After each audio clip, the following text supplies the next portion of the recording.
Thank you. Thank you.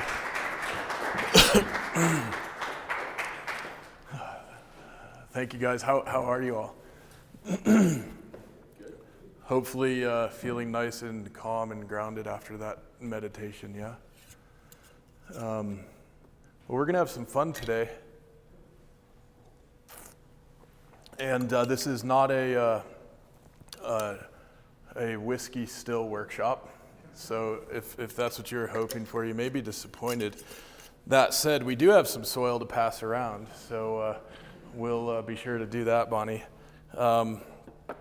And I just want to thank Bonnie and Janine and Jessica for making this event happen today and for inviting me to visit with you all. I look forward to the conversation. So we're talking about eating and climate, which I come to you in a spirit of joy, gratitude, and humility to have this discussion today. And I think we'll probably hit on these three themes a bit later in the conversation: joy, gratitude, and humility. So if we're talking about eating and we're talking about climate, we're almost therefore necessarily talking about relationships. And we'll get into what is meant by that as we begin deepening our connection with food and this planet. So who's heard of the effort where we're thinking we might colonize the moon or Mars as a way to create an alternative kind of plan B for dealing with potentially this planet becoming inhospitable or something like that? Now, I don't know about you all.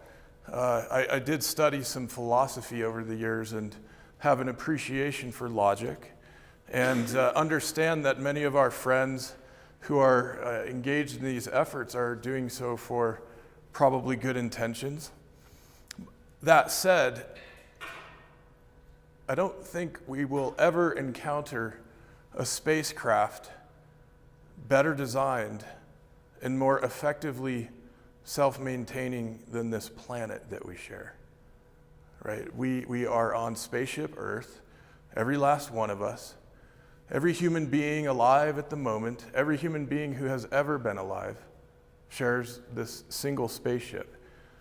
And part of what we're going to be talking about today is that we live in a time when suddenly, if we have a historical perspective, suddenly these systems that have an inherent intelligence and way of maintaining a certain balance themselves have become so knocked out of balance that we have this opportunity to actually help, to become engineers in the very most advanced, sophisticated sense of the term, and help restore and heal the systems of this spaceship that we share. So, I believe that means we have a lot of work to do with relationship. Now we're going to be talking about food.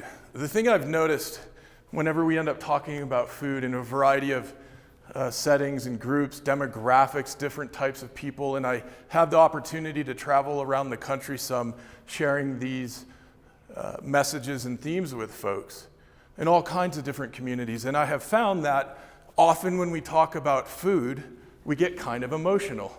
Have you guys experienced this? Anybody? Yeah. Some of these emotions might be lovely, right?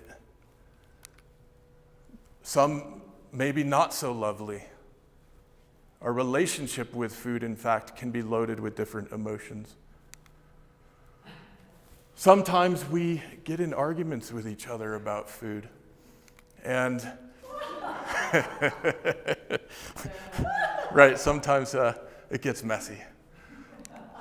So my hope today is that we're going to have an opportunity to talk about our food, our relationship with what we're eating, what we're drinking, in the context of being good stewards of our planet in such a way that we are deliberately and intentionally cultivating kindness, respect, and a reverence for the diversity that we share.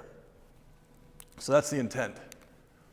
And of course, in the context of us being guests today of Green Faith and of living the change, there's very much a tone and an essence of our interfaith communication and dialogue and community building and finding common ground that we can share across all kinds of perspectives and faiths.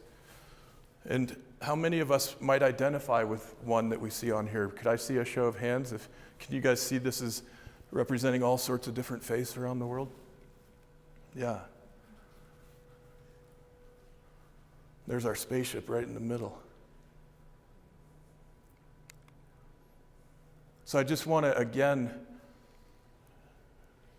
express gratitude that we have this space to come together right now today and share in that kind of a energetic field with each other. That's a gift. It's a real gift. So what is the context? Why are we here? Why are we talking about this right now?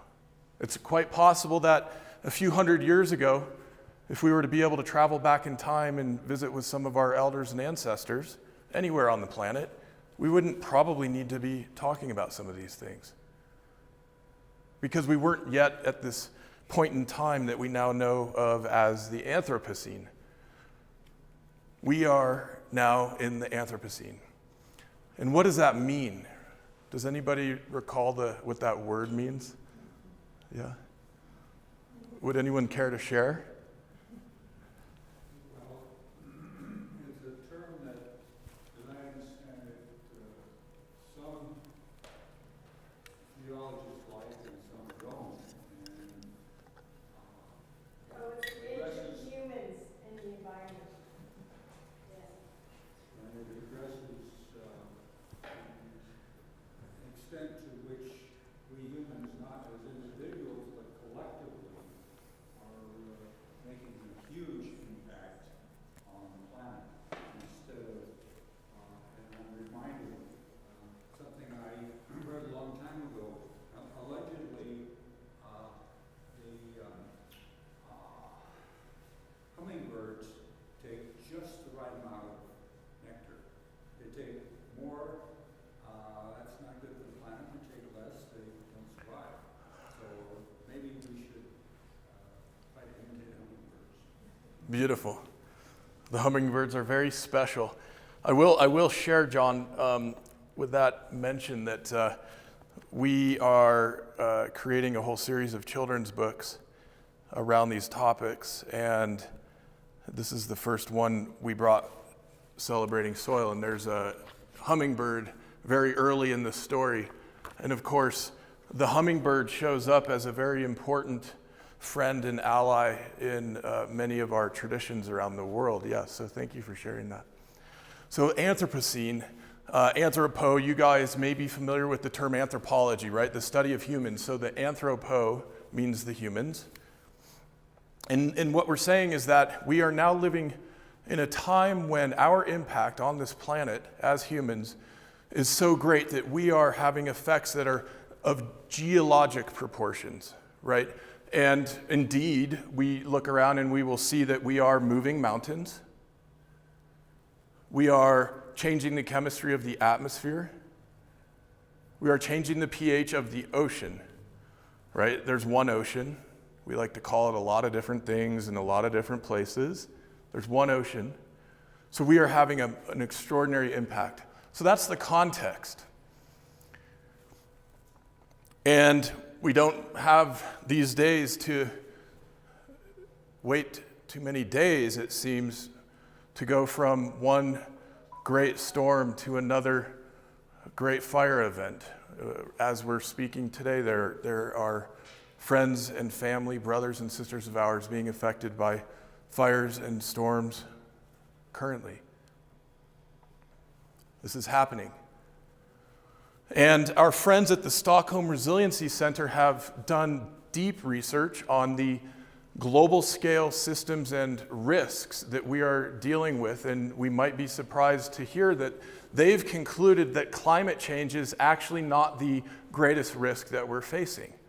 That there are two other risks that they have determined to be actually greater in scope and potential impact, one being biodiversity loss.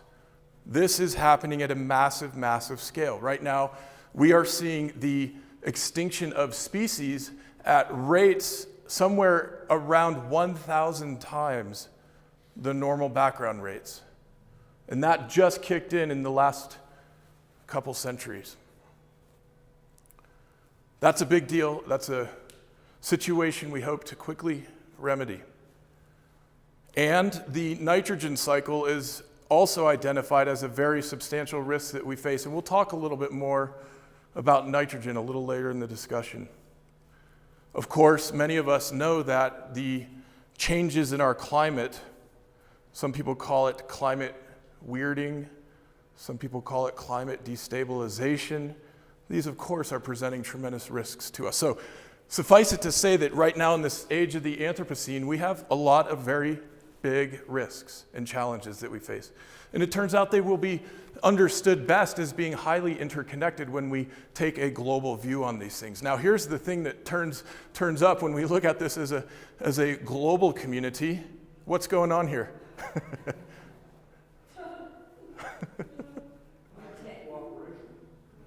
Yeah, well, sorry?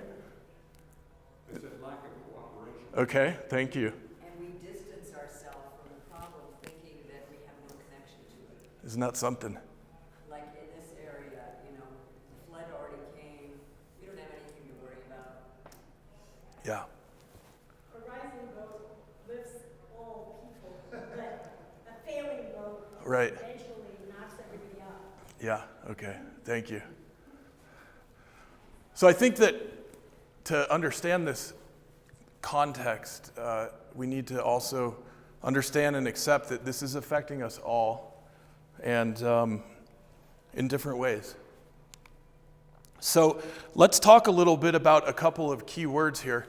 And for those of you who know me, you probably know that I'm a total nerd and love words, love the origins of words, their etymology. Those of you who don't yet know me will, by the end of this, I think, understand that I'm pretty much a nerd. And one of my favorite words is this word oikos, or ekos, that comes to us from the Greek. Now, who's heard of this word oikos? Yeah? And I know there's a brand of yogurt, right? We've probably heard of that, right? But do you remember, James, what that word means in the ancient Greek?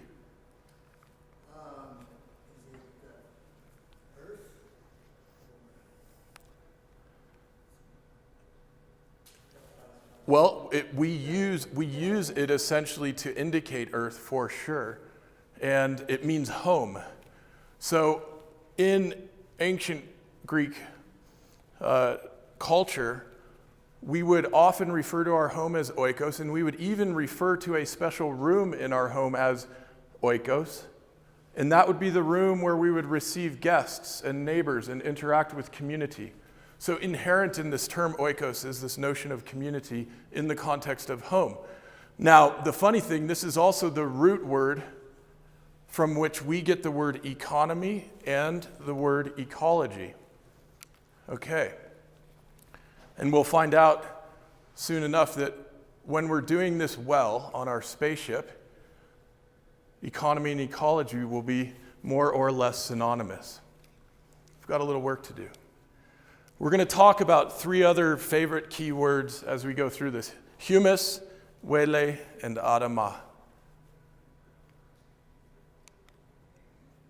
I will mention for our friends of the Catholic persuasion, the Christian faiths, and many other faiths around the world, this little book, Laudato Si, On Care of Our Common Home, shared by Pope Francis just a couple of years ago, is having tremendous impact worldwide, mobilizing all kinds of action and initiatives in communities that are not only Catholic and Christian, but many others. In fact, one of my favorite experiences a year or two ago was at one of the synagogues here in the area where one of the rabbis was leading a multi-week discussion group centered on Laudato Si. I think that's tremendous.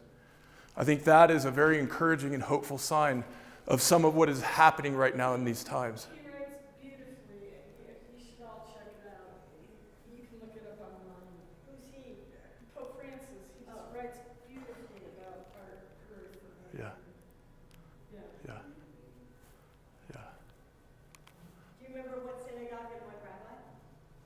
Rev Braca, and it's that synagogue up in North Boulder, and I'm forgetting the name of it. Braca? Do you know her? Sarah, thank you. Yeah. Nevi Kodesh. Yes, thank you. Nevi Kodesh. Yes. Yeah, oh, that's a good one. Okay. So, part of what we're talking about across our faiths and in different traditions is we're living in a time now where we have an opportunity, perhaps even a responsibility and a duty to work to restore some of these natural systems. And when we're talking about restoring oikos together, we might, in a way, boil this down to 5 priorities: decarbonizing energy, recarbonizing soil, detoxifying our environs, detoxifying our homes, and regenerating ecosystems. The good news is we have amazing tools at our disposal to do this. Tools that are human-made as well as natural tools that are mind-blowing in their sophistication and capabilities. So when we're talking about the Anthropocene, we just spoke of a few threats, and I want to ask you all, I'll get to your question in just a moment, what do you think the biggest threat is that we're facing? We just saw what the Stockholm Resiliency Institute thinks. What do you all think is the biggest threat that we're facing? War, okay.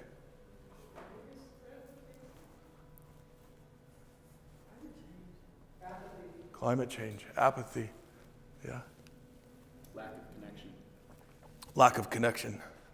Extreme gap between the rich and the poor. Yes, the gap between the rich and the poor. Extreme, is that what you said? Extreme. Yes.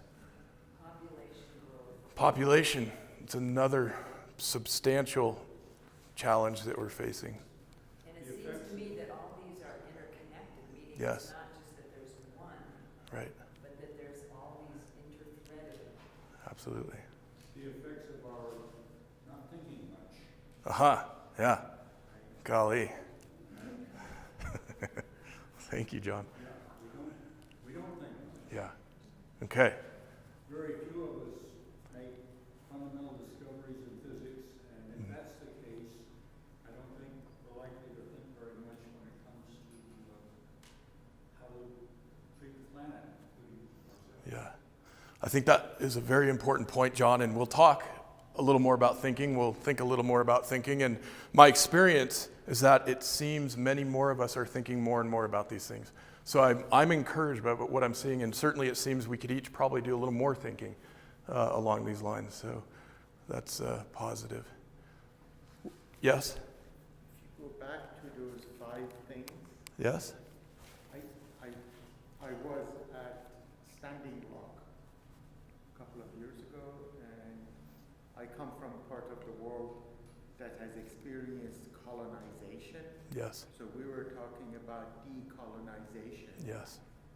And decolonization is something that I believe,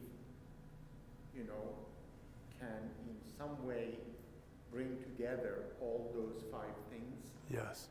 Decolonizing our intent, Yeah. decolonizing our thought or actions, and so that we don't see other as enemy, Yes. we don't create Yes. other, so that the other garbage will not flow from I am better, I am more advanced, I am the chosen people, I am the Yes. Yes. I am the manifest destiny, I'm the exceptional, American exceptionalism. Yes. So those things are something that most people on the planet in the third world are struggling with, which are political, economic in nature, which prevents them from being able to have the luxury of thinking too much about their foods, for example. Mm-hmm. Yeah, thank you. Thank you for sharing that. It's really important. My hope is that more and more of us will engage in this great movement of decolonizing ourselves. It starts with ourselves. And guess what? It starts with our food in many respects. We have so much opportunity. We talk a lot about freedom, liberty, and we'll hit on some layers and levels probably of thinking about freedom and liberty that might not be mainstream at this point. Thank you for sharing that. Well, we've discussed a handful of great threats, and I'll share with you, I believe the greatest threat that we're facing right now is a belief that we have no significant power or agency, okay? That our choices don't matter. I believe that is the single greatest threat that we face. I think it's actually a tremendous threat at the moment. Huge. And I also think that it is a source for hope, because as more and more of us wake up, understand the need for decolonization, understand the need for thinking differently, we actually can activate the power and the agency to overcome and deal with so much of what we face. And There's such a thing as being a pessimist, which I am, refusing to give up. Yes. Because the issues are so important. Thank you. Yes. And I would say, put another way, that what is essential right now in these times is love. I would suggest that we could sit with the smartest economists, we could sit with the most advanced engineers dealing with technology. We could right now snap our fingers and convert all of our energy production to solar and wind. We could do all those technical things, and that still would not necessarily get us to where we want to be at all. As a matter of fact, many of our creative artist friends are writing books and creating movies about dystopic futures powered by solar energy, where there's all kinds of mayhem and warfare and so forth, right? The technology doesn't necessarily dictate the outcome. We need to understand that. And I would humbly submit to you all that without this at the center and at the fore, we may not get where we want to go. And I will also share with you that it's my belief, to the extent that we can cultivate this together, we can probably overcome all of the challenges that we face. That's what I believe. We don't have to look too very far in our spiritual traditions to find mention of love, do we? The power of love.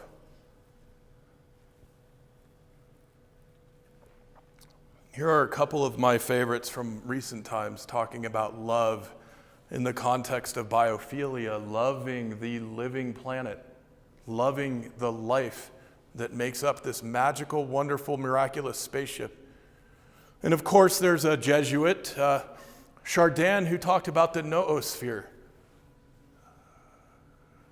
perceiving a great unifying consciousness toward which we're moving,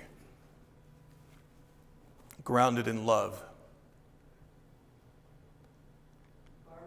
Hubbard is currently working in that realm of saying that we can evolve our consciousness to deal with a lot of this.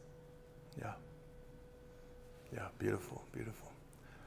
So I know we're talking about food, and we're going to get to food, so don't worry. Is anyone getting hungry, by the way? We're going to make smoothies in a little while. Janine and Bonnie and Jessica and others have brought all this great food that we're going to be sharing together, superfood.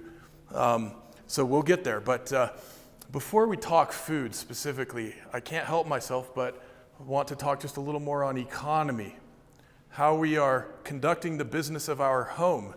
And many of you will perhaps recall from some economics class or what have you that we have this linear notion that's been around for several generations now of production and value creation in an economy, right?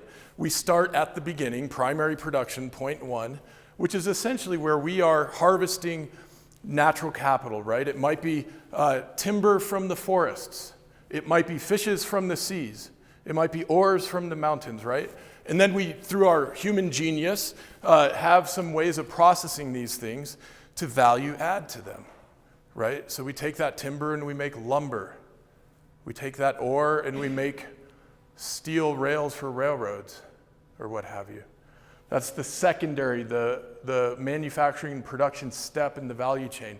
The tertiary, or the third step, is all of the service infrastructure that gets these value-added goods to the marketplace, to people like us who will buy those things in exchange for money. Tertiary, so think of a retail store, for example. There's one real close to us at the moment. And then finally we have the quaternary, the fourth step, which is where all the grand wizardry occurs, right? The economic theory, the financial and fiscal policy, the accounting, the legal work, and increasingly the management of information and data, big data. That's where we've seen a whole lot of fortunes getting made in the last several decades, too, it turns out. Well, I would suggest that this linear model, while certainly accepted in mainstream and certainly driving a whole lot of our day-to-day economic decisions around the world, is actually insufficient. It's actually not a great way of perceiving what this could look like. And I would suggest, as we're moving into more of a circular economic way of understanding our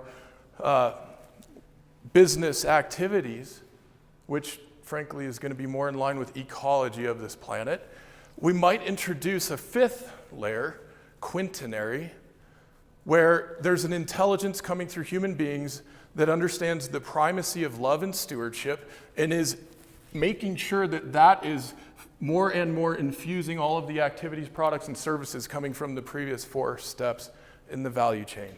Can you please read to us what surrounding that circle is? A little hard to read. So we've got, this is taking the linear, primary, secondary, tertiary, quaternary, and adding a fifth, quintenary, which is also stewardship consciousness, in how we're thinking about our economic activities. As we'll see in a few slides talking about soil, when we get to the quint, the five, some very beautiful things happen in our understanding of alchemy and otherwise. So, some of you may not know this, but I do consulting work for businesses. And I also occasionally tutor students at the business school in things like economics and financial modeling. And I can't tell you how many people I've encountered who are ready to pull their hair out dealing with double entry accounting systems. My goodness, what a crazy little world we've created. It was in fact around the 1300s in Italy that this double entry accounting system got created, right around the time of the Renaissance. And I would suggest this is actually a beautiful, brilliant, sophisticated system. Happens to be that businesses all over the world are using it now, but it is completely human construct. There's nothing there that is a natural law. It is the imagination of our own understanding of economics that has led to how we account for all of this, that has led to our behaviors, as a matter of fact, in the context of economic action and activity. So we need to understand that what we might think of as the rules of the game are totally human constructs. What's great about that is we can change the rules. Good news. We'll move on. As we're thinking about changing the rules, we can begin to ask questions like, is our Earth here to be in service to our economy, which is here to be in service to the finance sector, the quaternary?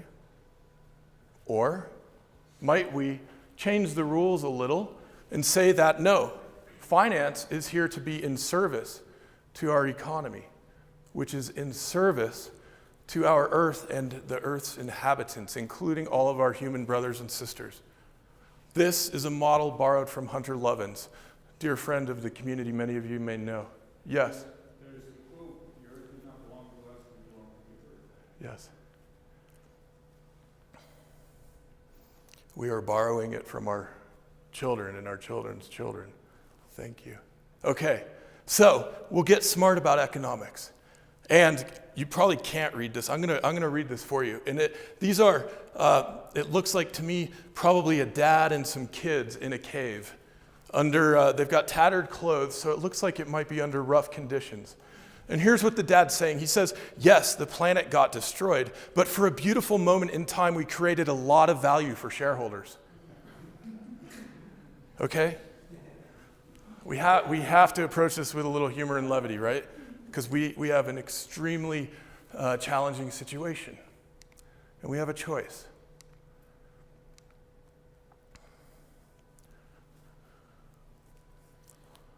This is agriculture. And this is a person in a hazmat suit. Okay. I'm a dad. I have 2 kids. And I know we're in Boulder, and we've got friends live streaming and friends who will be able to share this experience with us through video who might be anywhere in the world.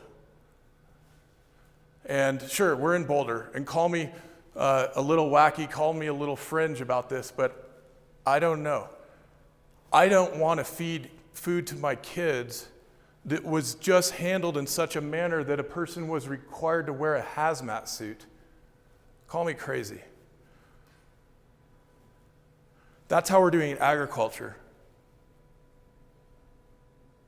Okay. A lot of farms did that happen. Sorry? A lot of farms Oh, yeah. in the US, the workers really have to wear those. Or they just get sick. Thank you. Yes. Yeah, we're dealing with a very intensive chemical agriculture system at the moment. Yeah. Okay. So we're talking about detoxifying our homes and our environments. This is easy to get underway. We don't have to look farther than our kitchen sink and what's under it, or in our bathrooms, right? How many of us would maybe jump in a shower in the morning, get wet, and then lather carcinogens all over our body, and then rinse off, get out, dry off with a towel to lather all kinds of moisturizing carcinogens all over our body? Now, our skin's our largest organ, highly porous, right? We don't have to look very far to detoxify. And we can gently and with kindness share some of this information with our friends as well. So let's start talking about climate, and let's start talking about carbon. Let's start talking about pulling carbon from the atmosphere, and let's start talking about putting less carbon into the atmosphere. I know many of you are familiar with Paul Hawken's drawdown, yes? Okay, so this is an incredible resource. I really encourage you to check out the book and also check out what is available on the website. What he does with his team. Yes, drawdown. Paul Hawken. With a whole number of contributors with a number of different articles in there. So what Paul and his team have done is identified the priorities and the strategies we have to halt and reverse climate change effectively. And this has been identified in terms of priority of gigatons of carbon that will get saved or sequestered. And it includes things like onshore wind turbines. It includes things like solar farms, right? Some of these that you might be familiar with. Now, let me ask you, who is going to wake up tomorrow and build an onshore wind turbine? Anybody? Okay, James might. Very good, James. Let us know. We'll come help. My point here is that of the list of the top 15 opportunities we have many that are really only accomplishable by large organizations, large corporations, governments, and so forth. The good news is the whole world is mobilizing around this. And there are items on the list that we can each do in our own day-to-day lives. And that's where I get really excited. For instance, reducing food waste.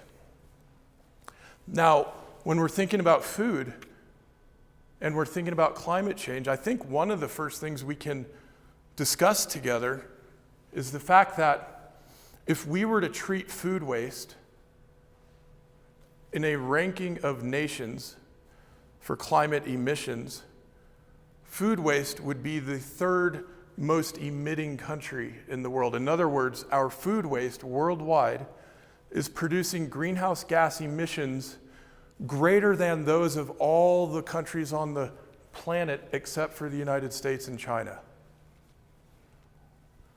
We produce somewhere around 50% more food than we need. In other words, 50. In other words, somewhere around 1/3 of all the food that we produce worldwide never makes it to a mouth. Keep that in mind when you're having discussions with people of the technocratic community who would argue we need to do some real whiz-bang engineering work on food crops and so forth in order to feed people. We need to be thinking about soil, and we need to be thinking about equity in how food gets to people.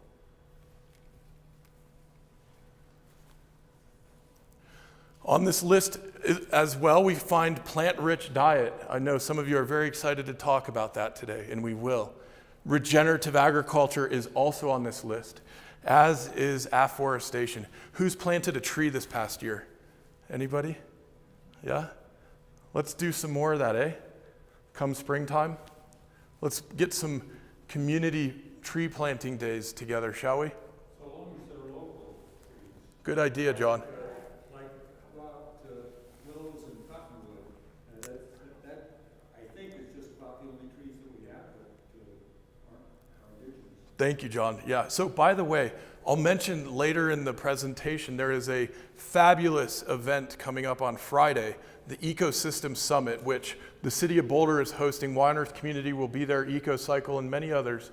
And what we're doing is laying out 4 specific stewardship focal points: soil, trees, bees, water, and specific actions we can take in our own homes and our own neighborhoods in the coming months and indefinitely to be great stewards of those 4 things. So that's the focus of Friday. Aaron, you mentioned about food waste. Is that including food that is grown for animal agriculture as well as for ethanol, gas, energy? Or is it just food waste that just be thrown away? Or all of them? So it's a great question. I would have to defer to the references in drawdown with respect to how they got to these numbers. And my understanding is that it's food waste all in, but how we're typically when we're getting a double use out of things like spent grains that are used for energy or what have you, we're not counting that as waste ordinarily in the life cycle analysis. So I don't know, but a lot of this is the food that's getting wasted off the plates at restaurants, for example, and the food that's getting wasted in the back of the house, kitchens all over the world at restaurants that most of us never see. So where that's showing up in the supply chains and in all of our daily decisions is almost ubiquitous. Of course, food waste at home is an issue too. Grocery stores also, thank you. Yeah, big time. So where's the thing at Seek on Friday from 9 to 4:30 to 5? Yeah, it's the University of Colorado. Sustainability, Energy, Environment Conference. Yes, Yeah. at that building. Yes. Yeah. Yep. And I understand it may be already at maximum capacity, but it's being live streamed courtesy of Earth Coast Productions. And Artem Nikolkov is here with us. So Artem, thanks for being here today with Earth Coast and for helping share this with others. I'm psyched that you're going to be there on Friday as well. Looking forward to it. For those of you who may tune in for the live stream on Friday, there will be breakout groups discussing a variety of strategies and initiatives we can implement right now in our communities. And there will be an online group hosted for those who are tuning in through the technology. So it should be a great way for participation from folks all over. Hello, Brother Robert. Hello, Aaron. How are you? Thanks. Well, Escape from puppy training. beautiful. Welcome. Well, we have not yet made smoothies, so you haven't missed out on that part.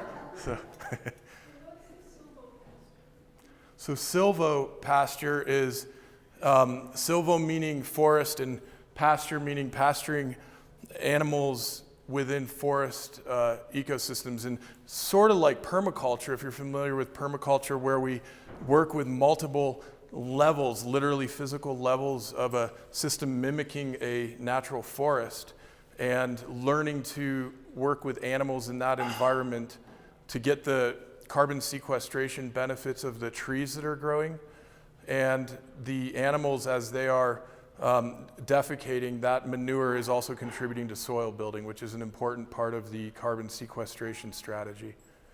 So it's essentially animals in the woods is a way to think about it. Okay, now let's throw a little more humor in here. So we might have a skeptic saying, what if it's a big hoax, meaning climate change? What if it's a big hoax? Well, before that, let's just say some of the things that are byproducts of addressing these challenges include energy independence, preserving rainforests, sustainability, green jobs, livable cities, renewables, clean water, air, healthier children, right?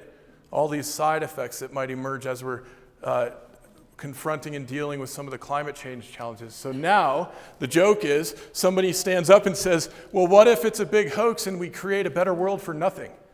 Okay?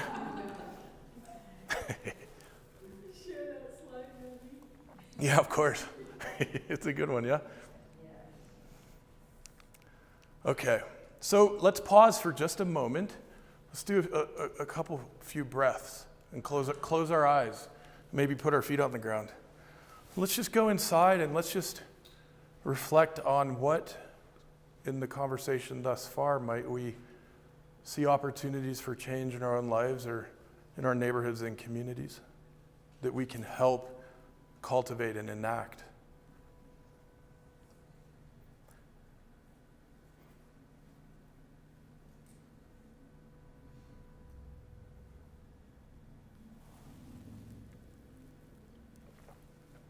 Would anyone like to share?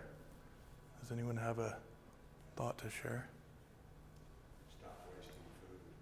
Stop wasting food? Yeah, that's a good one. Thank you. Yeah. Instead of just living for ourselves and, having our own life together, focusing, putting our attention as well, expanding to care about how we live affecting other people. Thank you. That Yeah. love, peace, Beautiful. not othering, not decolonizing, but, inclusionary Yeah. focus. Yeah, thank you, Bonnie. Beautiful. Yes? Take your reusable water bottle where we go, and reusable coffee cup when we go to coffee. Yeah. And along with your reusable shopping bags in your car, you keep containers of leftovers at restaurants, which can make a huge difference because most of them use styrofoam. Yeah. They go. Thank you. That's a great one. I have a lot of fun when I'm traveling around keeping my coffee mug with me, which my kids gave me, so it's a fun reminder to think of them. And it's not hard to do, even. It's just so crazy when I go to these coffee places. Yeah. The single use. Does anyone recall the daily number of cups we're throwing away right now in the U.S.? It's a massive number. I don't remember the number exactly. It's a big number. So that's something we can each do. Yeah, thanks, Laurie. Yes. When you embark on purchasing or using something, ask, do I need this or do I want this? Thank you. Yes. Could you repeat what you Okay, when we embark on purchasing something, before making that purchase, ask, do we need this or do we just want this? And I'll share a strategy my mom taught me years and years ago. And if you think I'm a little goofy, well, you might know where I get some of that, right, Mom? So one of the things we do, and I just did this the other day, is go into the store and say we're craving. I had a craving for white chocolate the other day. White chocolate? White chocolate. Can you believe it? And so I stand before the white chocolate and I look at it and I imagine eating it and I say thank you and I decide I don't actually need to eat it and I move on. That's fun. That's a lot of fun. So my mom taught me that one. So that's kind of what you're saying, I think. Is that your mom? This is my mom. Okay, call out to my mom, Marcia Perry. Mom, we stand up.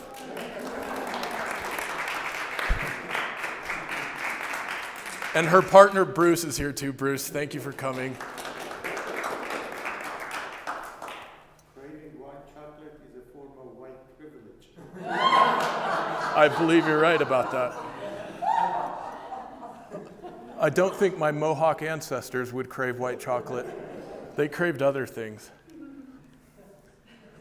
Stop people from riding their bikes or entering Rocky Flats. Well, I think the question we're asking is, what are the things we can do in our lives, Yeah. right? Write to the county commissioners and the city council. So, yes, writing to politicians, They that's opened good. it on September 15th. Thank you, yes. Plutonium contaminants are being brought into Boulder on the feet of anyone who travels in that area. Thank you. They did open the well? Yep, 15th September. For 75 minutes, they closed it after they opened it. And then the Secretary of Interior, what's his name? Ziegler, changed his mind. Okay, thank you for sharing that. So certainly staying engaged politically at all levels is really important and something we can do. Yes? Well, I like reading the ingredients. Yeah. I will buy different food labels because they hide a lot of GMOs, industrial seed oils and such. So I like reading that and Yes. deciding if I'm going to do it. And then another thing I'm experimenting with is fasting because all my life I've been feasting. So Beautiful, thank you. All your life, what? I've been feasting all my life. Oh, yeah. Because normally, like if we're in an ancestral kind of life, Yes. would have normally had time to fast. Yep. But my whole life has been feasting, has never been. Yes. So I'm trying that out. Thank you. So on your first point, who here is part of the Label Literacy Club? We read the labels on food? Yeah? Label Literacy Club. Hey, there's a fun club we can tell more and more people about, right? All right, we value that, literacy. I want to go to a point that I think, Bonnie, you were speaking to, which is as we're cultivating our practice of stewardship of oikos, we can really think of this in sort of three scales, meaning ourselves, our communities, and the entire earth and her inhabitants. So I think that's another part of the practice and the possibility. So I just want to emphasize that with all that we're looking at, with all that we're discussing, each one of us has so much power to make changes in our own lives, in our communities, and in our world. And to the extent that a critical mass of us activates that power, we get to create a culture and a future and a world more in line with our hopes.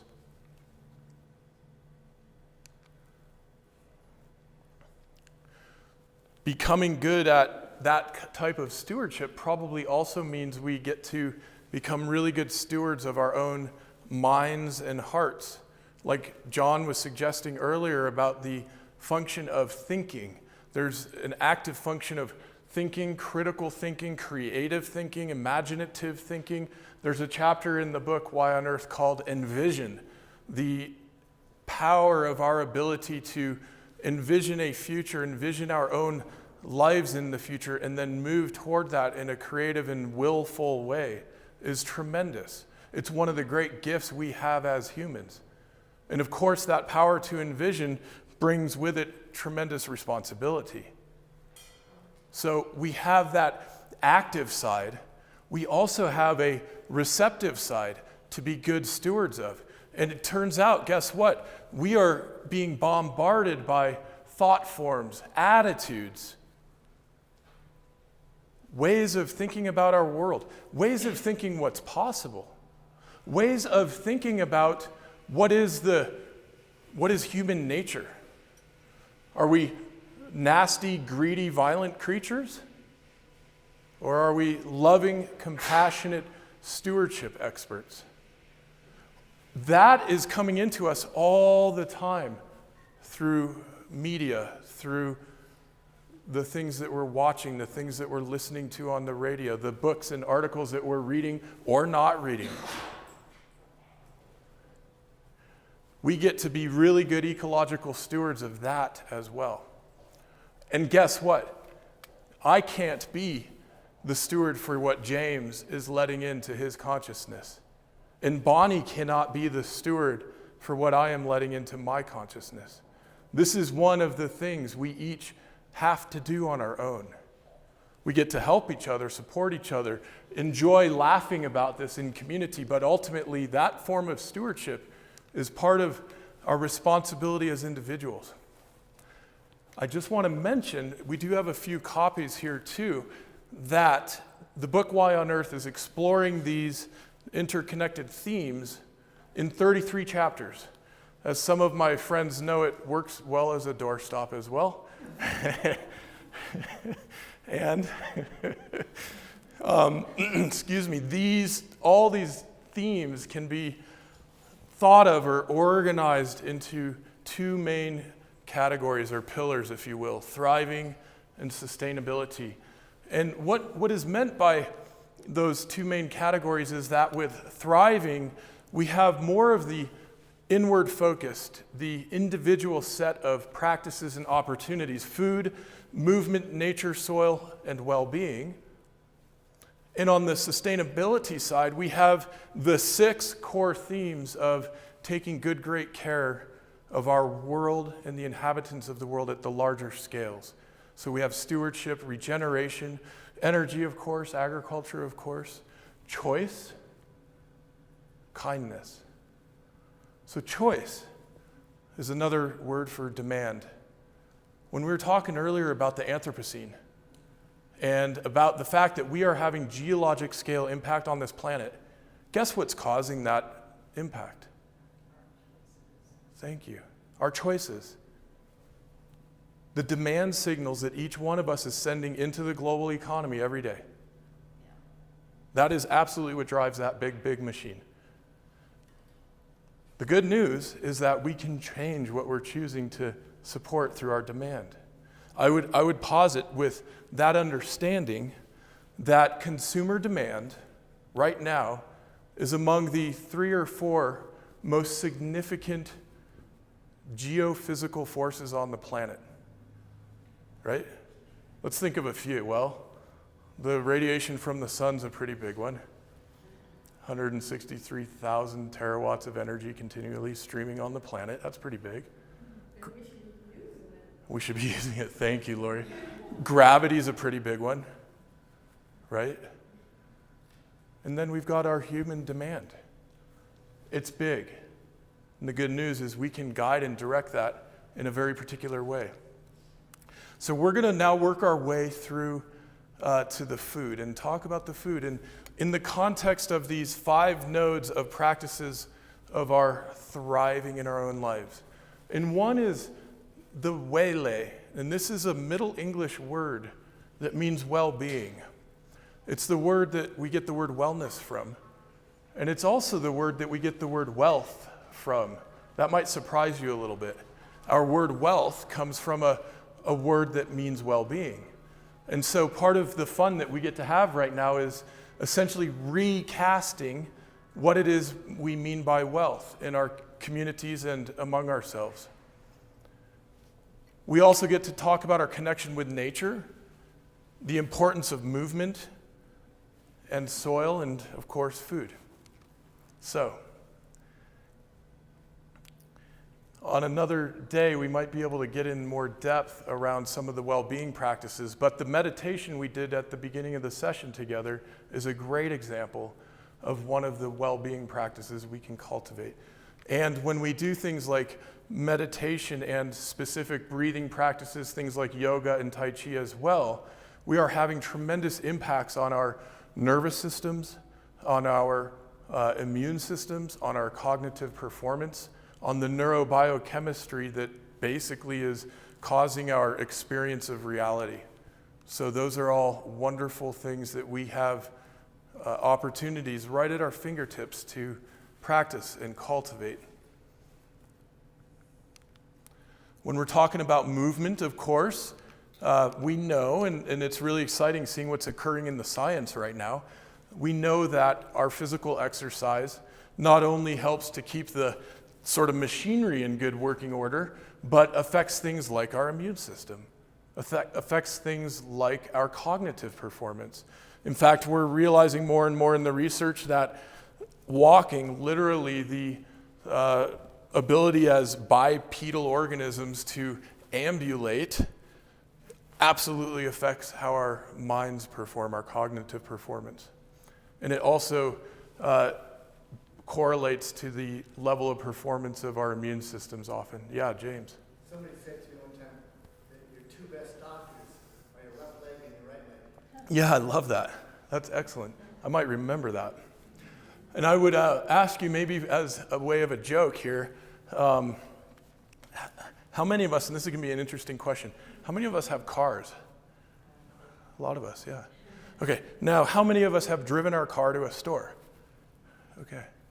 Now, how many of us have played this game where we try to get that parking spot as close to the door as we can?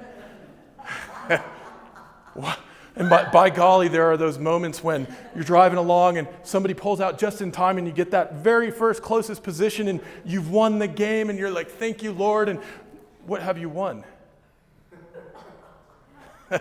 You've won the opportunity to take a few hundred fewer steps that day, right? And we're in a culture right now where our lack of mobility, we sit around a lot, and our lack of mobility is being recognized by the American Medical Association as causing health issues that are now eclipsing the health issues caused by tobacco use. Okay? This is our culture. Who's heard of GMS? I can't help myself. It's another time for another joke. Anyone heard of GMS? Grumpy man syndrome? Okay, now, sometimes I have the opportunity to share with groups of men. Sometimes I have the opportunity to share with groups of women. And so far, my experience is that the women tend to laugh a lot more about the concept than the men. But we do get some laughs from the men. But guess what? Sometimes it's our immobility combined with some of our other life practices that is contributing to a lower level quality of life than we might otherwise experience. So this isn't all necessarily about this is what we should be doing for the world or for some other out there. This is also about, hey, if we want a greater quality of life right now, there's so much we can do to cultivate that. It's really up to us, finally. Lori. Talking about cars and driving, not going through the drive-thrus. Yeah. You know, sometimes I see McDonald's, there's 30 cars sitting there idling. Yeah. And when your car's idling, it puts out a lot more CO2. Thank you, Lori. Yeah.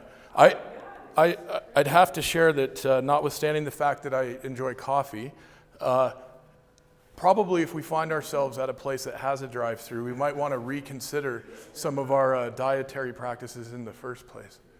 We'll get to that. So I want to invite you all, in addition to, we're setting a few clubs here, right? What was one of the earlier ones we created? Do you remember? The Label Literacy Club. Thank you. So we got the Label Literacy Club, and now we've got the Far Away Club. So if you happen to be parking to go to a store, consider going to the far end of the parking lot. It's actually kind of nice and spacious out there, and you like look around, and you're like, wow, this is beautiful. And then you get some extra steps in your day. Fabulous. All right, the Far Away Club. And now we'll talk about nature just a little bit, because we are, after all, talking about some of the most complex challenges that we have ever faced as a species, according to many. And it turns out that, yes, sir. Could we rename the Far Away Club the Far Out Club? I love it. Please, let's start it. Far Out Club, all right. So, here's part of what's going on. We have, with the Industrial Revolution, realized all kinds of great benefits. And I want to be the first to acknowledge that. Incredible benefits we've realized as a species in the last couple hundred years, no doubt. But we have realized those benefits at costs. And now we're in a position where we get to choose more and more what this looks like going forward.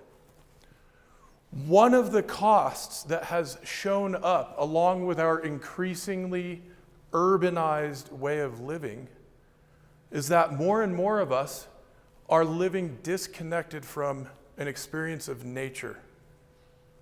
And I don't want to get into a debate at the moment about, well, isn't this all nature? That's not what I'm talking about.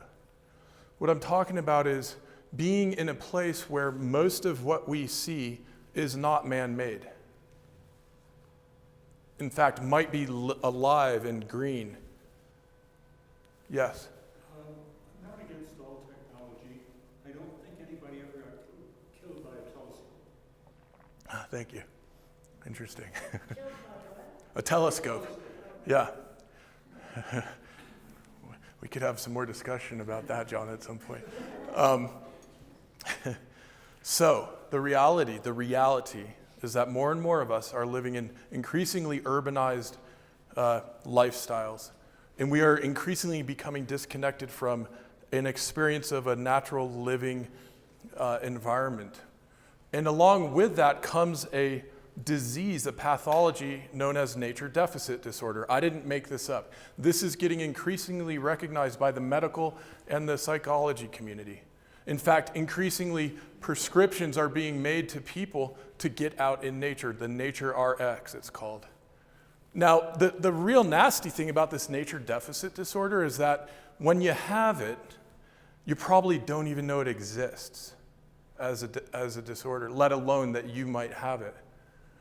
And the other weird thing about this is that there's no app that's going to fix it, and there's no pill that's going to fix it. So I am so sorry to all of our friends in big technology and big pharma. There may not be a great opportunity for profiting on this one. Nature deficit disorder. But let's talk about, does this really matter?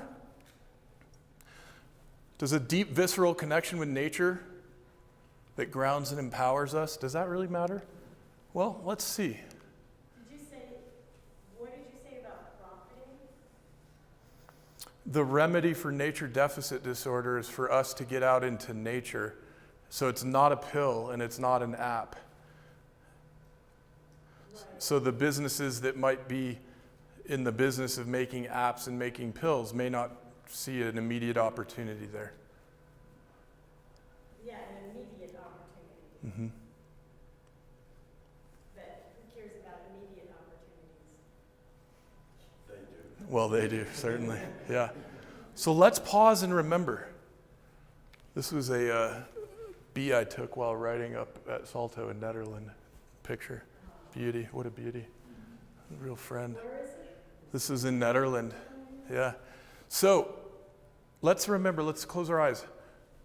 Is there a place, a forest, maybe from your childhood, maybe now, maybe it's an ocean coast, some place where you love that deep sense of connection to our living planet, where you feel surrounded by, immersed in her living ecological fabric that is vibrant, robust, that has the songs of birds and insects, perhaps the wind blowing through the trees and bushes, that place that is so deep in our beingness that all our ancestors also knew, that our ancestors knew in a profound way. That is our birthright as human beings. That is part of what we are being called to steward now. And as we're thinking about helping to heal and repair these complex ecological systems on spaceship Earth, we have to recognize that some of our knowledge and insights are of a different nature than those we can arrive at using an Excel spreadsheet. We probably won't be able to model our way into some of these solutions. It's going to be of a different nature of connecting hearts with the living biosphere. And Thomas Berry, a great Christian theologian and ecological thinker, said something I think that is worth reading to you. He said, as we lose our experience of the songbirds, our experience of the butterflies, the flowers in the fields, the trees and woodlands, the streams that pour over the land, and the fish that swim in their waters, as we lose our experience of these things, our imagination suffers in proportion, as do our feelings, and even our intelligence. This is not a figure of speech. I believe he is being very literal. And Lord knows we need as much intelligence right now as we can get. So let's talk about... I would add compassion. Thank you. Compassion. We lose that. Yes. Seems to me that a higher order of intelligence would necessarily include compassion. Yeah, thank you very much. That's wonderful. So what do we get to do in our daily practices around food? And I want to reiterate that many of us are going to have different spiritual and faith systems when it comes to thinking about foods. We're going to be at different places in our own lifestyle choices. We're also going to be interacting with folks all over with different backgrounds and experiences and upbringings and so forth. And so I would encourage you to consider that wherever you are on your journey right now with your food and beverage choices. Probably we each have opportunities for improvement, and probably we each have opportunities to share with others with increasing compassion as we're talking about these things.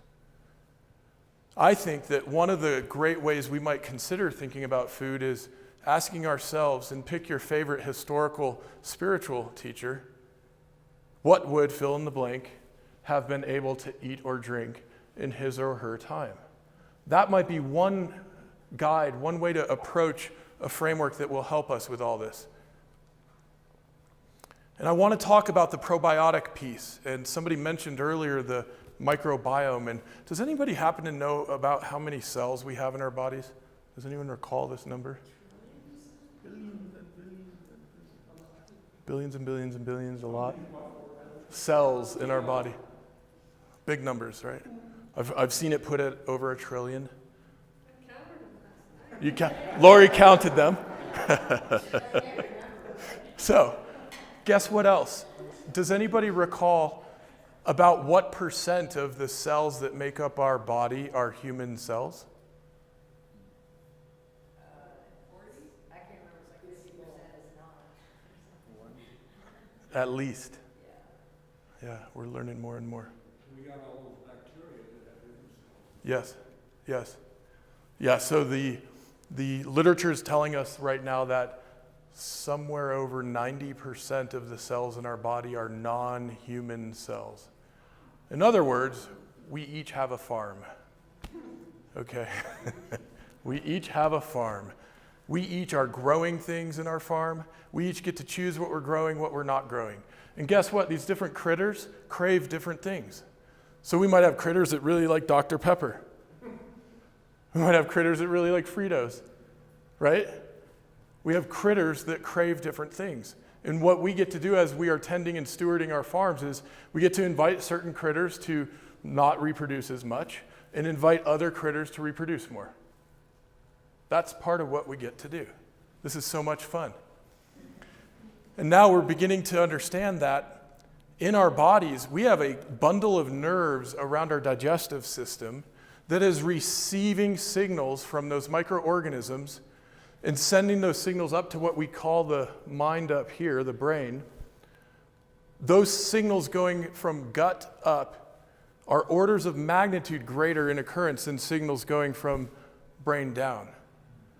So it begins to beg the question, where does the mind end and the body begin, right? Those same sets of signals are also absolutely affecting our immune systems, are affecting our cognitive performance, and guess what? They're affecting our moods, how we feel. That's why the subtitle of the book is Get Smarter, Feel Better, Heal the Planet. There is so much we can do in our own lives that, yes, will help contribute to the directions we need to go with climate change and will also enhance our own quality of life as well. So this is a lot of fun. And we might now pause and have a bit of a reflection on history. So who's heard of this fad? I know we have heard this in Boulder. I asked this question all over the country. Who's heard of this fad organic food? Yeah? Right? Who's heard of St. Francis? Yeah? Anyone remember about when St. Francis was alive? Work and pray was his motto. Work and pray. Ora et labora. Awesome. Thank you, James. Work and pray. Saint of plants and animals, 1700s. I think earlier than that. I don't remember the exact timing. I want to say 1500s, but don't quote me. I noticed, though, when you had the previous thing on St. Francis, there were some tomatoes there. I don't think you need tomatoes. Thank you. Good point. So I want to ask this question. When we're thinking about the history of humanity and this fad of organic foods, let's imagine, how far back can we imagine in our history? Romans, Greeks, Egyptians, a while back. So food through all that time has been organic. Oh, Roman Empire, organic, Middle Ages, organic, Renaissance, still organic, right? Right on up until about 5 or so generations ago, when we started to do chemical agriculture. It is a blip. It is an aberration for food not to be organic. That is not a matter of opinion. That is not a biased political perspective. That is the truth, the reality in which we are situated. So we need to be good at, back to John's idea of thinking, we need to be really good at identifying what the abnormalities are versus what the long trends are. The good news, if you don't know, we have a podcast on the whyonearth.org website where we're interviewing all sorts of different community leaders, authors, thought leaders, business leaders. In a recent discussion with Mark Retzloff, he was sharing with me that in the 40 years of his career path in the organic food industry, back starting in the late 60s, we've gone from roughly 0% organic to somewhere approaching 15 plus or minus % organic now. And increasingly, farm acreage in this country is converting back to organic. Not because farmers in the Midwest think it's necessarily the right thing to do for something like climate change, because the economics are driving that. Beautiful, absolutely beautiful. That trend is potentially going to accelerate now in the next 10 to 20 years in a way that has us well over half organic again. Beautiful. Okay. So naturally, if we're talking about diet and climate, and I want to pass this around, this is an herbal tea blend from our friends at Rebecca's Apothecary. It's what I'm drinking. It has licorice root in it, which helps with the throat a little bit. It also has incredible quantities of minerals, vitamins, nutrients, right? Amazing stuff. Guess what this costs to make? Not a lot. Yeah, something like that. Yeah, not a lot. So guess what? When we are looking around this planet and we see all these green growing plants, what are they doing with that sunlight? Thank you. Does anyone remember the molecule that the plants use for photosynthesis? Sorry? Chlorophyll. Yes. Chlorophyll. What an amazing molecule. Plants are photosynthesizing about 1.2% of all that energy that is streaming at us from the sun. So that 163,000 terawatts of energy continually streaming, never stopped, ever since the first human being. We experience day and night because we're spinning, but that shower never stops. Plants are capturing and utilizing about 1% of that with this miraculous molecule called called chlorophyll. Now guess what? What's in our blood? There's another miraculous molecule. Hemoglobin, thank you. And guess what? These molecules are identical, with one exception. At the center of the chlorophyll molecule, there is a magnesium atom. At the center of the hemoglobin molecule, there is an iron atom. I understand that's part of why it appears red. We literally have the same substance, almost identical substance flowing through us as our cousins, the plants and trees, have. Boy, what a miraculous spaceship we live on. Can you imagine? That's way beyond what our friends in Silicon Valley can do. Way beyond. So for us to be as healthy as possible with our dietary choices, doing a lot of these leafy green plants that have the chlorophyll is absolutely essential. And my friend Brigitte Mars, some of you may know the great herbalist in our community. There is a podcast episode coming out with her soon. Will tell us that if we're eating a lot of the green plants, not only are we getting those nutrients, but we are also maintaining a healthy pH in our system. We are alkalizing our entire body. And a more alkalized body is a much less conducive environment to some of the disease and pathogen vectors that would otherwise afflict us. My gosh, that sounds like a pretty good deal. What did you say in our blood it's iron? What was the atom in the plant? Magnesium. Yeah. Okay, so back to our superpower. We have several here, but consumer demand being one. Guess what? Every time we choose to buy the organic, we are persuading more farmers to grow organic. Okay, let's do more of that. When we're talking about the power of healing plants, Brigitte would also tell us that, unlike many of our food crops, the herbs that we use for teas, tisanes, herbal medicine have not been cultivated and hybridized nearly to the same extent. In other words, they are much more wild in their state, and therefore carry, she would tell you, much more healing, nourishing, nutritive capabilities for our bodies. That's something to keep in mind, I think. We'll see herb gardens proliferating as we go forward in these next few years. So I know we have some of us thinking about, well, one of the things we might do as we shift to a more plant-centric diet is, say, Meatless Monday. And I just played yesterday with the idea of a Fresh Veggie Friday. Did I spell it right? Yeah. Fresh Veggie Friday, right? Celebrate the end of the week. There's so much we get to do with all this. And we have some very special plants that we know to have been some of the earliest cultivated by humans, including hemp. We know that hemp seed has some of the highest concentration of protein per gram, per ounce, per pound of any of the food crops that we might utilize. I understand soy may have more concentration of protein. However, the way hemp grows, it is very much in a regenerative, non-depletive relationship with the soil and the land, whereas soy tends to be highly demanding and extractive from the soil. Something to keep in mind. And we've been cultivating the plant since biblical times.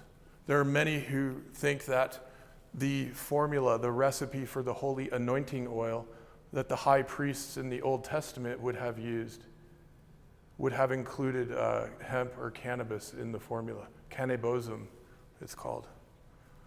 And that means we get to tap into some of the wisdom of our long ancestors and cultivate more joy together with some of this.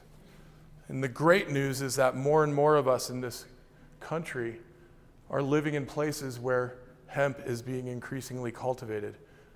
What some of us may not realize is that around the time of World War II, it was actually required by law for many farmers to cultivate hemp. It was needed for the war effort. And around the time of the founding of this nation, many of the founders were themselves hemp farmers. This is actually an integral part of our fabric, if you will, as a society. Yeah, Lori. Have you done much research on how many hemp farms are using chemicals? You know?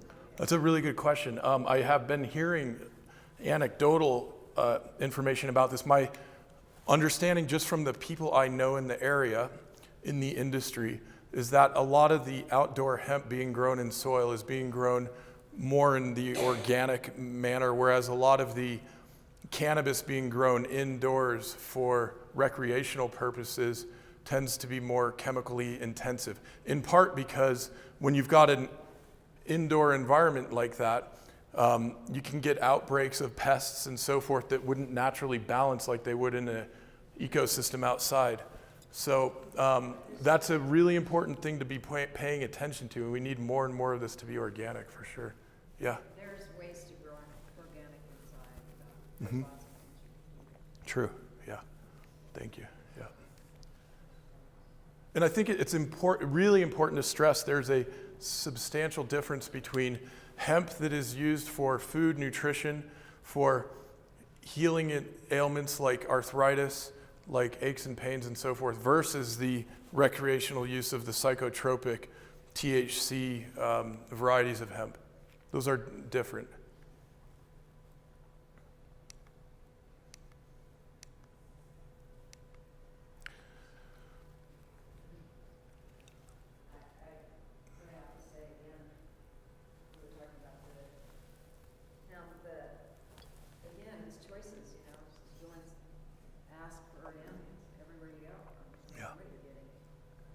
I agree, yeah. Well, and let's talk about organic, the power of voting, the power of our consumer demand in the context of all agriculture. This is a map from the USGS. It's a little blurry. I don't know if you can make that out. This is a map showing levels of groundwater contamination from agricultural nitrogen, okay? Look at this. We're talking about fresh water that we rely on, right? We are 70 some odd % water ourselves. So this is all from non-organic agricultural production, chemical intensive production. This is what is rapidly changing to organic. We need that to accelerate. We get to help that accelerate. We are talking about water. A lot of GMOs is the deal on that. Yes. Yes. Glyphosate, yes.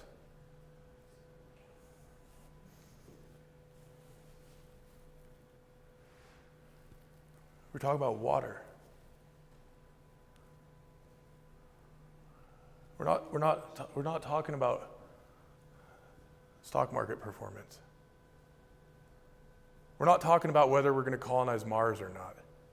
We are talking about fresh drinking water on this planet right now. That's what we get to help steward going forward through our food and beverage choices. Now, I gotta ask you a joke. How many of you think that by switching merely to a vegan diet, that's all we need to do for climate change? Is there anyone who thinks that? Switching just to a vegan diet. That's all we need to do. Well, I've been wondering about that. This is vegan.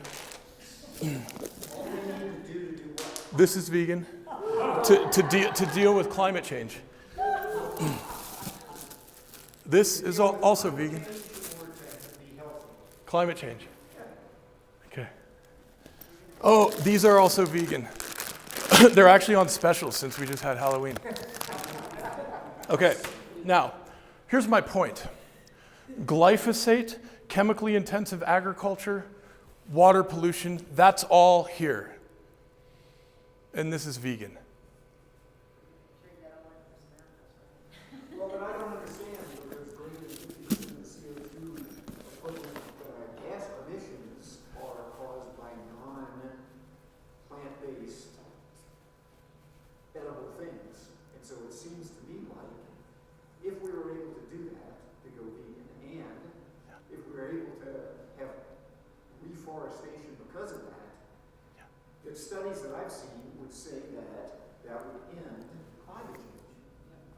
Thank you, Don. I appreciate exactly what you're saying, and I'm not disagreeing that going vegan isn't a good idea. When we're talking about stewardship of soil, and we're understanding how much carbon we've released into the atmosphere through the chemical assault of soil, we'll realize that how we're producing food, regardless of whether it's vegan or not vegan, really matters. And I brought a few extra slides to share with you on that. On that note, I think I'll pass this around because, by the way, this is nice, rich, organic soil from one of our pots that we put up for the winter. And whenever we're holding nice, rich, organic soil, we're making billions of new friends. And it turns out our skin is highly porous. And those billions of microorganisms in the soil actually affect things like serotonin production. So it makes us feel good. So I'll pass that around as part of the sharing here. And I want to share that this is my grandpa who just passed a little over a year ago, about a year and a half ago, at the age of 99. And he was an avid gardener his entire life after surviving being a prisoner of war in Nazi Germany. And this man taught me a lot over the years, including how to cultivate a high quality of life in a very simple way. He read a lot, he gardened a lot, and he walked a lot. You could say that he did those things almost religiously. And I remember as a kid, I was asking him, Grandpa, why don't you want to just go throw the football or something? Why are you up here gardening so much? Isn't it boring? And he looked at me and he said, no, it makes me feel good.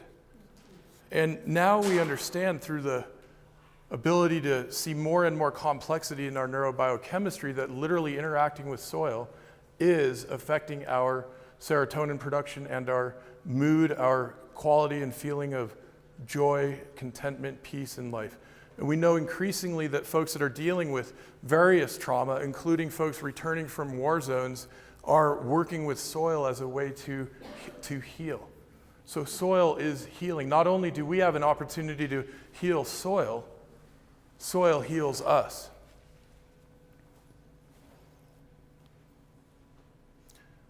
And our dear friend Joel Salatin, who's also a great humorist, will ask, if you think organic food is expensive, have you priced cancer lately?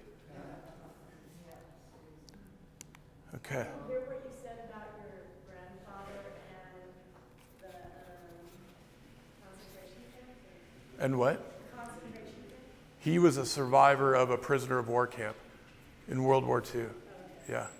And part of how he managed the trauma from all of that for the rest of his life was gardening a lot and getting his hand in the soil a lot. He died last year when he was 99 and a half. So he was born in 2018 or 2017? Something like that, yeah. No, 2019. What was it? 1917. 1917, yeah.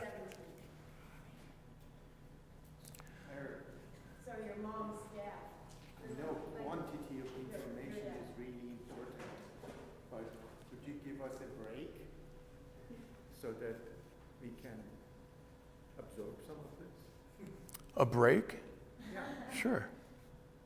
Should we make smoothies? That was a good long life, Yes. too. Very. Gardening, Bonnie, so we're having a request for a break. And whatever you guys want, I'm happy to do. There's, I can tell you exactly how many more slides left. We are like 3/4 of the way through the slides and about to get to more of the food and soil. So, whatever you guys like, I'm happy to do. Just get up and use the restroom. Sure. Come back, just wander back and forth, that's fine. Cool. Yeah. Good. So we'll keep rolling? Yeah. Okay. Good. So we're talking about relationships and our impacts on soil and water and climate are important to really understand in terms of how we are projecting stewardship activities around the planet through our food choices. One of the ways we can practice this in a very simple framework is a framework that we call grow, know, and show. So we can grow some of our own food, we can know some of the farmers growing our food, and we can purchase food grown in regenerative, organic, fair trade manner that are shown to do so by third-party certification. If that is our framework, it will help us go a very long way in how we're projecting stewardship into the global marketplace. So right here are some veggies I picked up this morning at the farmer's market from my friends Mark and Kenna, Guttridge, Olin Farms, where we have a CSA. So these are my friends. I know them well. Is that Olin? Olin, yes. That's not his last name. It's Guttridge, yeah. his So, name was Olin. no. Olin is I want to say Toltec word that means place of flow. I think that's where they got that. Kenna is, I think she's Mayan in heritage. So that's how they came with their name. So this would be in the category of know, right? I know those guys. Beautiful. And you're showing it to us. Well, yeah, I'm showing. In the category of show would be, I happen to like coffee, and it turns out coffee does not grow very well in Colorado. I understand we're starting to grow coffee in California, climate change. So I get coffee from companies that have certified organic and fair trade practices. Equal Exchange in particular is also a worker-owned cooperative, which I think is wonderful. And they do teas, they do chocolates, all sorts of yummy treats. So that's an example of show. These practices are being tested, validated, verified by third parties. And that's a really important part of the transparency function in our economy. Question. What about us chocolate lovers? We've got so much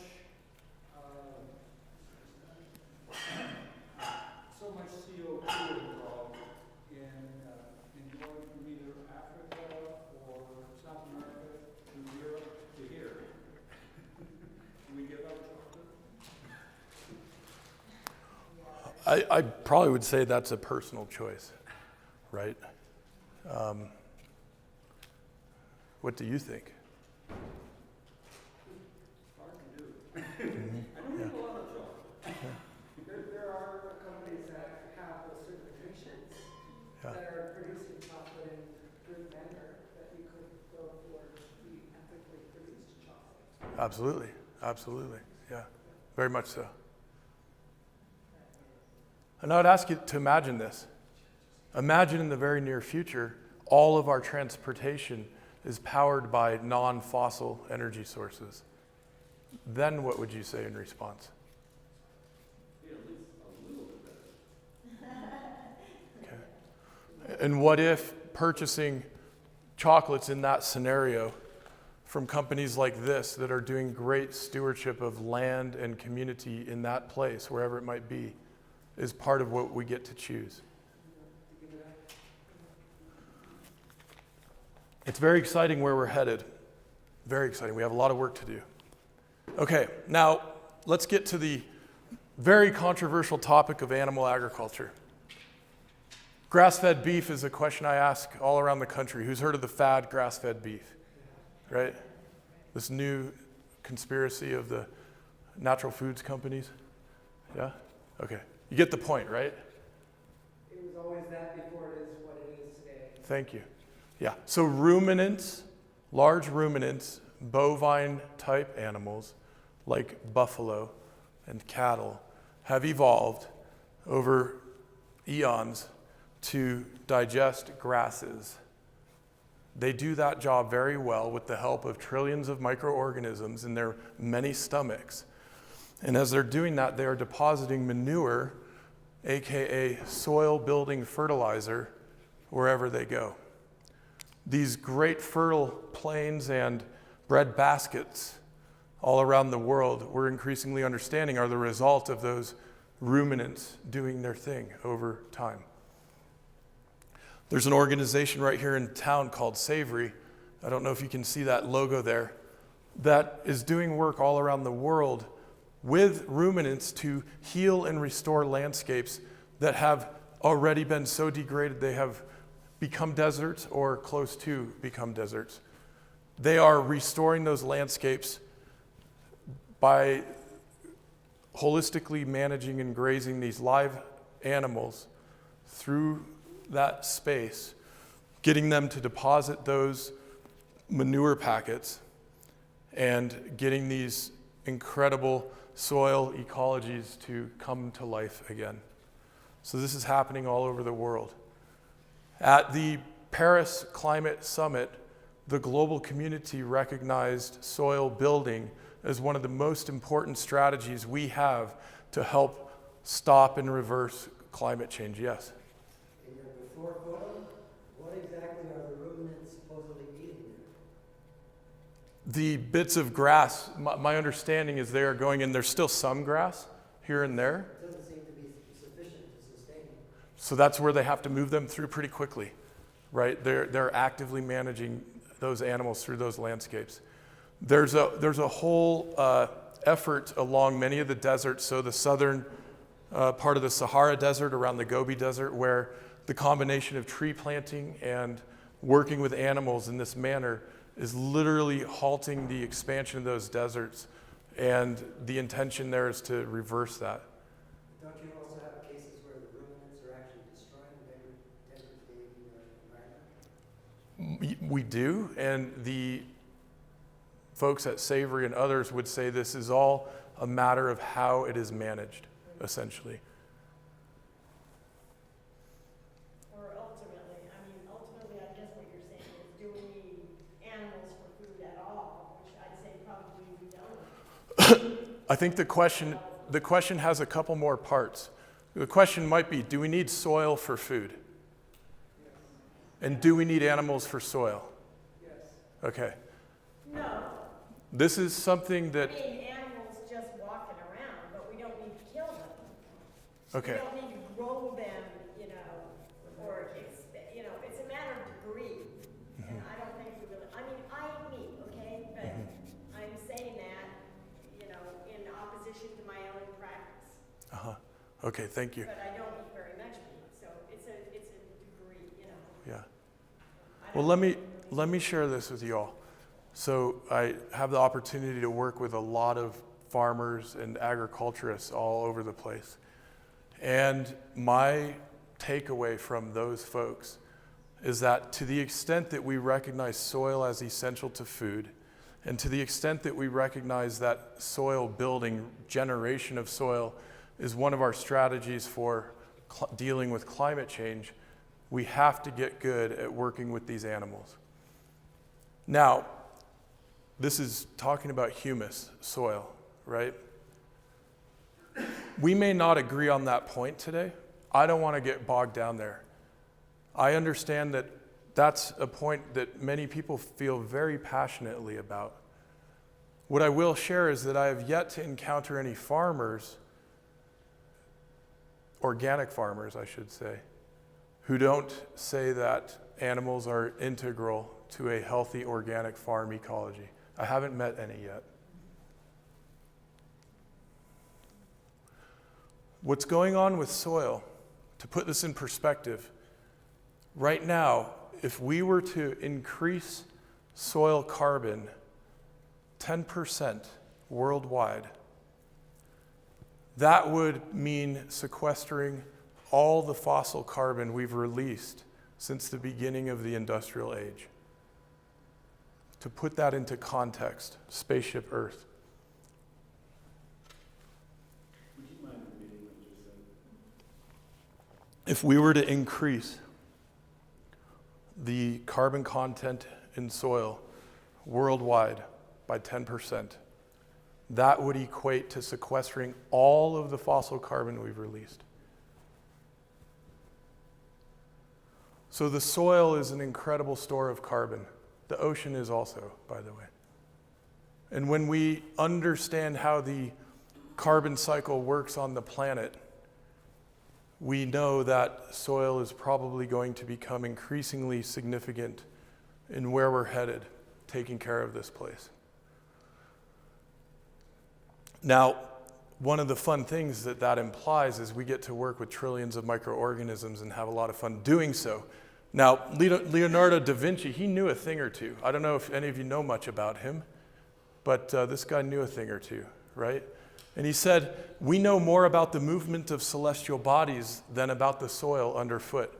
What's really interesting, just in the last 10 to 15 years, with the leadership of folks like Paul Stamets and others who are working with soil ecology, who are working with the fungal kingdom, who are working with increasingly advanced ability to see very, very small organisms in the soil, we are realizing that the complexity and sophistication of living systems in just a handful or an acre of soil absolutely dwarf our technology around the planet.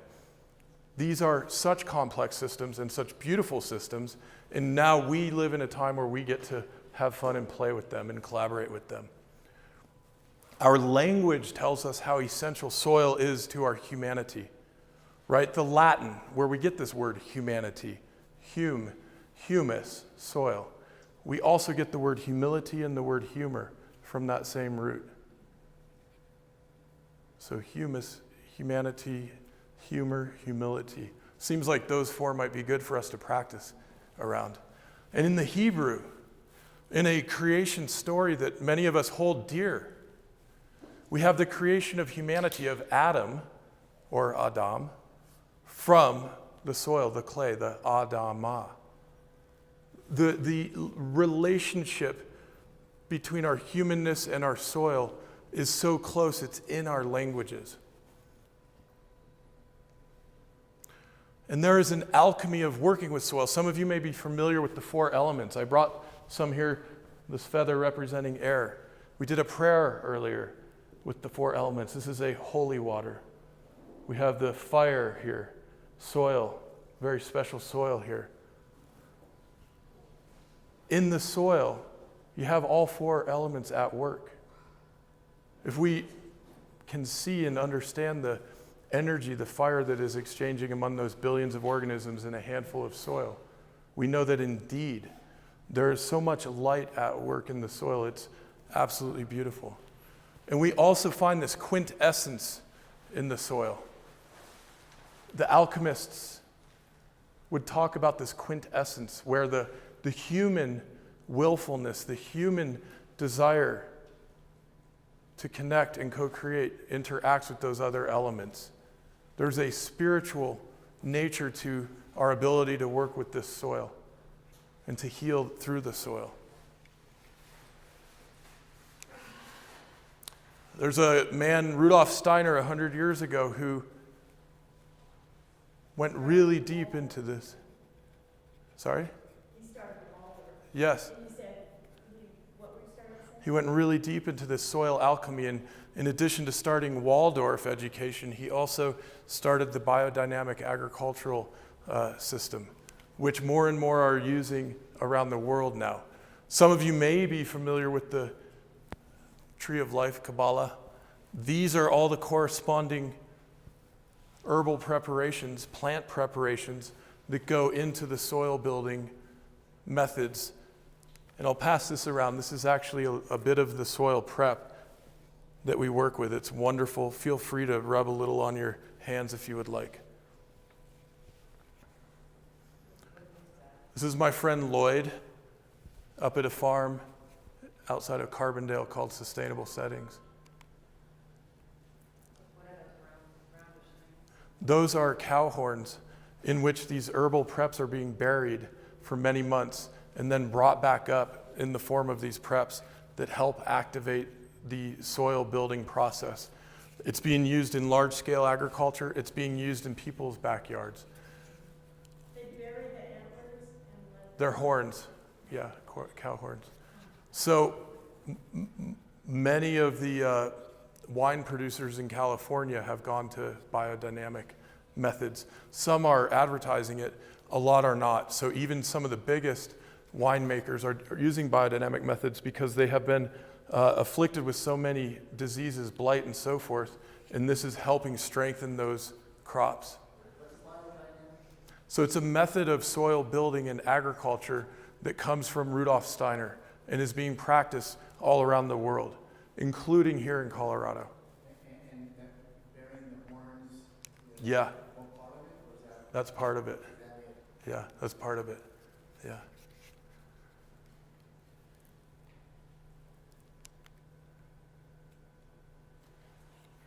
So we live in a time where we have food choices, and we have the opportunity to eat, enjoy plants and nuts and seeds and avocados and all kinds of amazing healing herbs like turmeric, which is, of course, anti-inflammatory. And I would posit to you for today that our conversation around our diet, our food and beverage choices, extends beyond what we're getting at the grocery store, that last segment of that value chain, to consume, and all the way out to these places all around the world where we are affecting soil and water and communities. I would posit to you that in deepening our awareness of those relationships, which we have, whether we like it or not, in that awareness lies part of the solutions to dealing with these massive, large-scale challenges that we're facing. I believe that this is an exciting time and am thrilled that we're in a community where more and more people are gathering and activating around this awareness.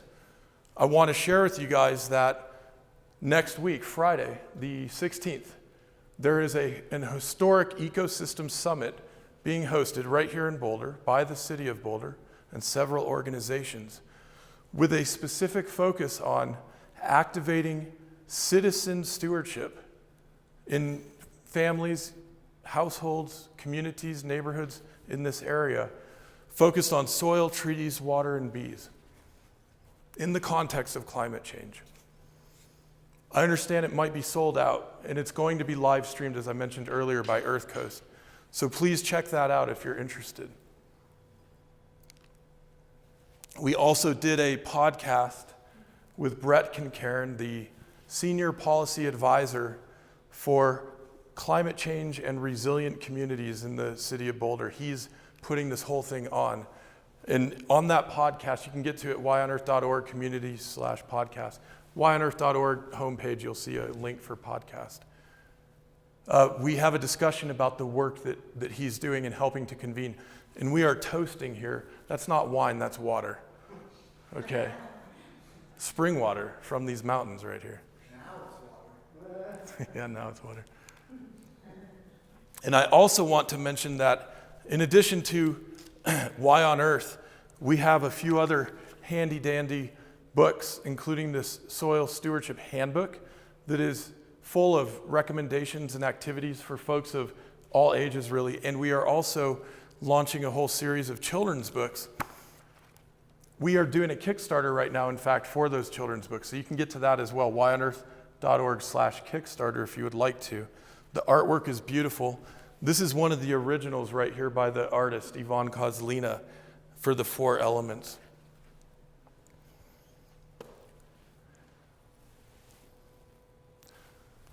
And I want to close by reading a passage. This is written by Alex Steffen. Some of you may have heard of Alex Steffen. This is him imagining that he's giving a talk at a conservation meeting 100 years from now. Okay? So you might even want to close your eyes for this, because this is our future speaking to us. These are the future generations thinking about us right now. And they say, we live today on a healing planet. Yes, much has been lost, but much was saved or restored or reinvented. And what was saved and healed and made anew has become a powerful legacy. Those gifts became the seed beds from which sprouted our new world. Those seeds of hope were saved and planted and tended tended to by the people who made the decision that they would live as if the future mattered, as if nature mattered, as if we mattered. These were visionary people, responsible people, courageous people. All around the world, our best ancestors took up the challenge of leaving a different, bolder legacy, one not of error and loss, but of leadership, stewardship, and innovation. On every continent and in every sea, some of our most important wild places were made safe. Ecological restoration was begun. Species were saved. In the face of planetary catastrophe, the tide was turned. If today, in the 22nd century, we live in an era of optimism and hope, it is because some of our ancestors, in the dawn of the 21st, lived in a time of clarity and commitment. When they understood the planetary crisis they faced, their answer was not cynicism or surrender, but to seek out others and together meet that crisis with action. When they rose in the morning, they put their hands to not only the common tasks of providing for their families and communities, but the exceptional work of honoring their kinship with those who would live in generations to come, and laboring on our behalf to leave a bright green world. When they sat to eat together, they not only nourished their bodies, they nourished their connection to earth itself, and reminded themselves that humanity lives within this planet, not apart from it. When they too counseled together, they felt the hopes of their children's children's children keeping them company. They made ambitious plans. When they rose to speak, they spoke not for themselves, but for human possibility and the renewed bounty of life on earth. Where these ancestors gathered, heroes gathered. And when they departed, they had given us back our future. Thank you so much. It's been a pleasure chatting with you. I know we have some additional conversations we could be having, and we have smoothies to make. So I think with that, I want to make sure I didn't miss any of the final slides here. Join us. Please, if you'd like to join the Y on Earth community, you can yonearth.org homepage. There's a free download, the Thriving and Sustainability Guide. When you sign up for that to get that download, you also get in our database, so you'll get announcements on upcoming events like the Ecosystem Summit. Check out the Ecosystem Summit, please, on Friday. Even if you're not able to attend in person, it's live streamed and there will be great participation there. And the Kids Corner Kickstarter that we're doing has a lot of great holiday gift ideas, so check that out if you would like. So thank you all. Thank you very much.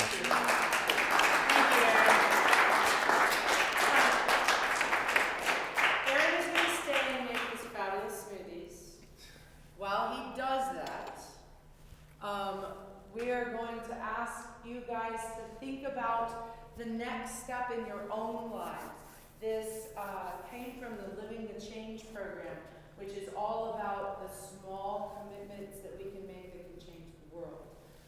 Aaron has talked about some of the slow food and the slow eating and being intentional about food. But one of the other things, I can show you my Waypool solar charger. For instance, I charge all of my nonsense devices that I have to carry around with me to live in this world from a little battery pack that I charge with a direct solar charger. So I just have that continually going. It charges battery packs. I don't have to use the grid to charge my stuff. So it's little things like that. It's the little intentional things. And so Janine and Bonnie have been walking through this Living the Change program and can talk with you a little bit about what that means. But if you would show, Janine is standing here next to one of these tables that has the cards, and she can orient you a little bit to what you might see. Okay, so Green Faith has this wonderful website where you can make all sorts of commitments and gain all sorts of inspiration for like little small actions you might make in your life to make an impact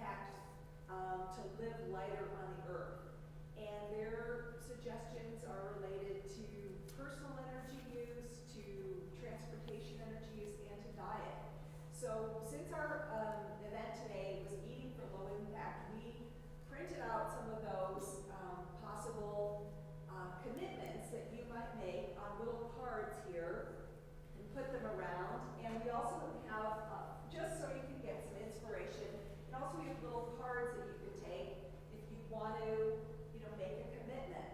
And the thing is about committing to something, it's a big deal really in a certain sense because people are already, doing a lot, I think, to lower their carbon footprint, but there's probably maybe a little more you could do or something new you might want to try committing to it. So some of the suggestions back here are really interesting about decreasing your food waste, about composting, about maybe eating a plant-based meal like once a day or once a week, and all these kind of changes can add up. So we want just to invite you to start to think about a commitment you might want to make, and just to begin the process of thinking about it, and maybe go home and think about it some more or discuss it with your family.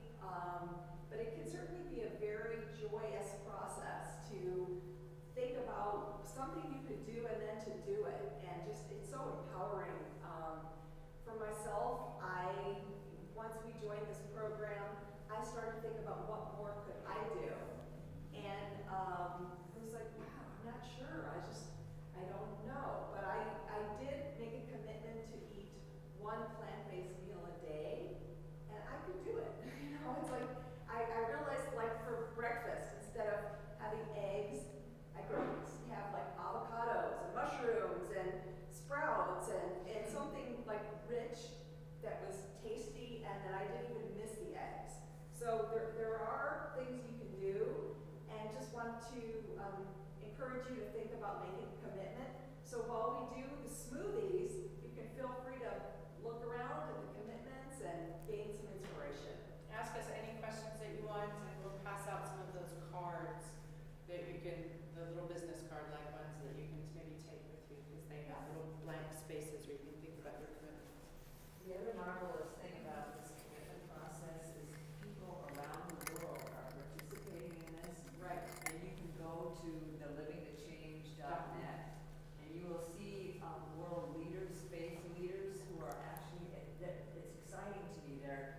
Somebody said, I'm putting solar on, I forget what it was, but some use of solar that was unexpected. It just touched my heart to realize that this is not, it's not just here, but we're all over the world. There are people who are stepping into this program of making commitments, and you can actually sign up. Once you look at some of these commitments, you can go on the internet and put yours along with everybody else's. Nor do you have to worry about doing this alone. One of the things I regularly tell people in my little congregation is no one of us is meant to do this alone. So you can find folks who are, let's say you want to give up a particular thing, and there are going to be some other folks who are struggling with that too. So know that you don't have to do this alone. There's always somebody struggling with the same thing. Smoothie us. Cool. Let's do it.